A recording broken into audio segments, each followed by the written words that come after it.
Well, I have with me the legend Michael holding here to talk us through. He's just being humble. But I'm really honored to have him for Cricingif. And Michael, before I actually talk about the Pakistan versus South Africa test match, I want to talk about that little controversy that we had today with regards to that catch. I know that you were talking about it on air as well. There's been a lot of talk about it. And we've seen something similar happen in Australia when Virat Kohli took that catch of Peter Handscomb. So the soft signal given was out, but the umpire overturned the decision, and it was given not out. So what's your take on it? Because we are seeing different decisions in different parts of the world for these catches being taken.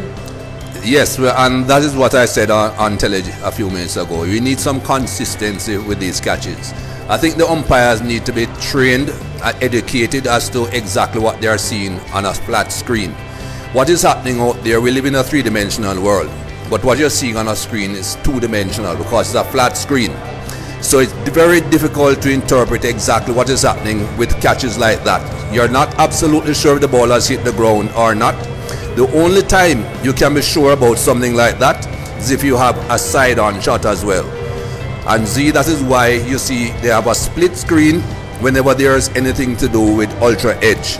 Because when you have a flat screen and the ball is past the bat, you can't tell unless you have a side-on view. So when they have the split screen on the television, they show a front-on view, a side-on view, so that you can marry both and know when the ball has already passed the bat or not. Depth perception is impossible on a flat screen. That's why you have a side-on view. And the umpires have been taught, if they don't understand already, exactly what they are seeing on a flat screen. We have seen too much indecision, we have seen too much controversy, we are seeing too many different interpretations of these low catches. And that is what we need to sort out. It's either be all not out or all out. We can't have it both ways, and that is the problem. What was this out in this case? In my opinion, it was out. And what about the importance of the soft signal? Do you think that is very important? The decision review system, the protocol is, if the umpire gives a soft signal, you can only ask the on-field umpire to reverse that decision if you can be 100% sure that his decision was wrong. If there's anything at all to do with any inconclusive evidence, you have got to let it remain. Now the television umpire, in his mind, I would assume, he saw evidence that he was definitely wrong. I didn't see that evidence.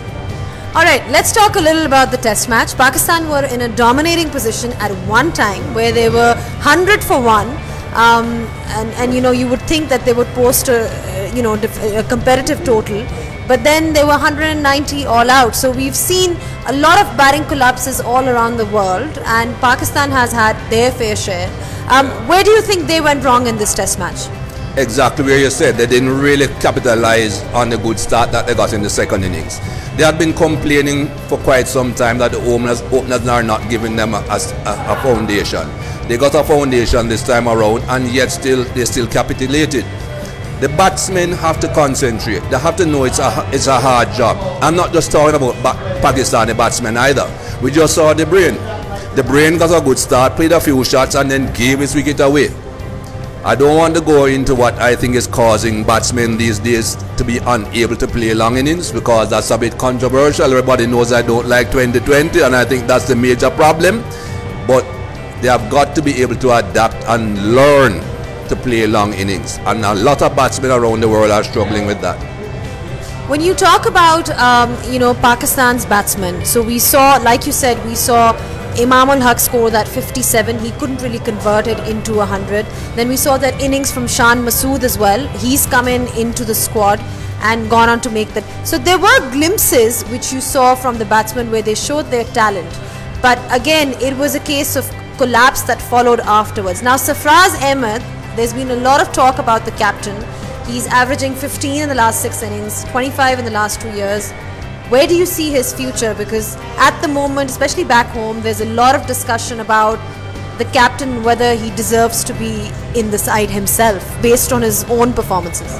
What I would tell those people, have a look at other captains around the world and see what they are doing. And there are too many arguments going on around the rest of the world about some of the other captains that are not performing.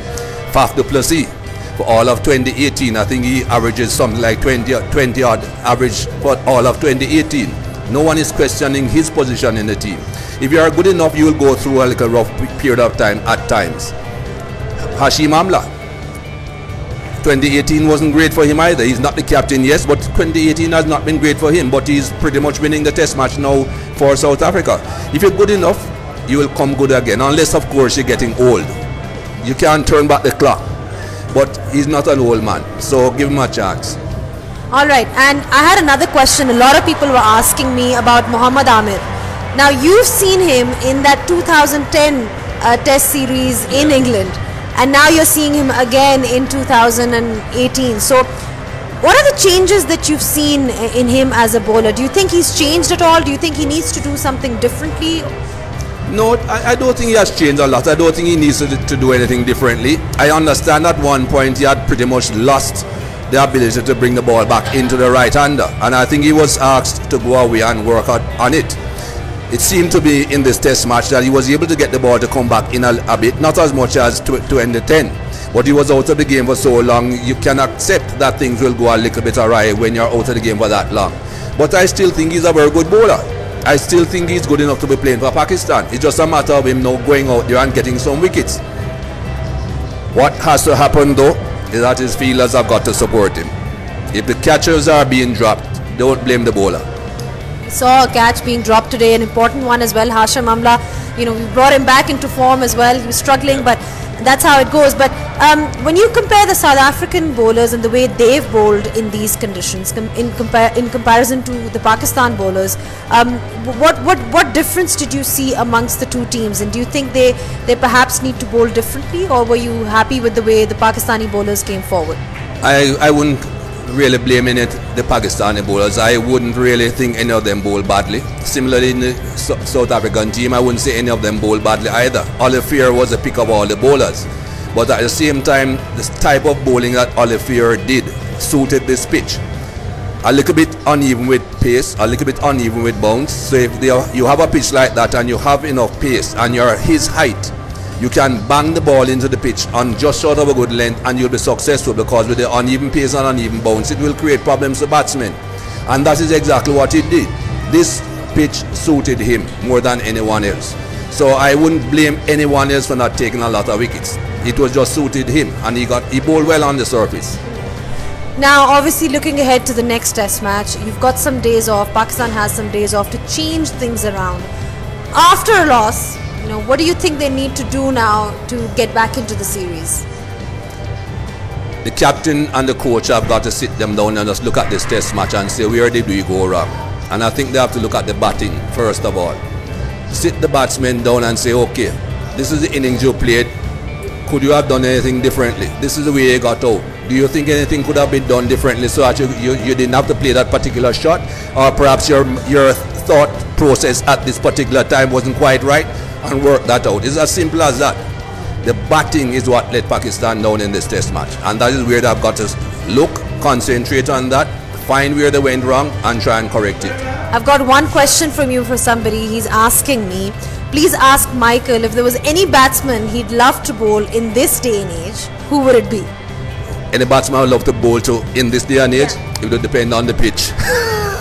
If I have a pitch that suits me, I'll bowl to anyone. On a flat pitch, there are quite a few I wouldn't want to bowl to. My good mate Sunil Gavaskar, I wouldn't want to be bowling to him on a flat pitch, that's for sure.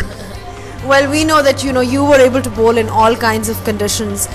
Thank you so much for your time, Michael. I know that you have your other commitments as well. And like Michael Holding rightly pointed out, the batsmen let Pakistan down at key moments. They couldn't really seize the opportunity and capitalize on the start that Imamul Haq provided with them. Thank you so much for your time, Michael, and I'll probably see you around in the tour.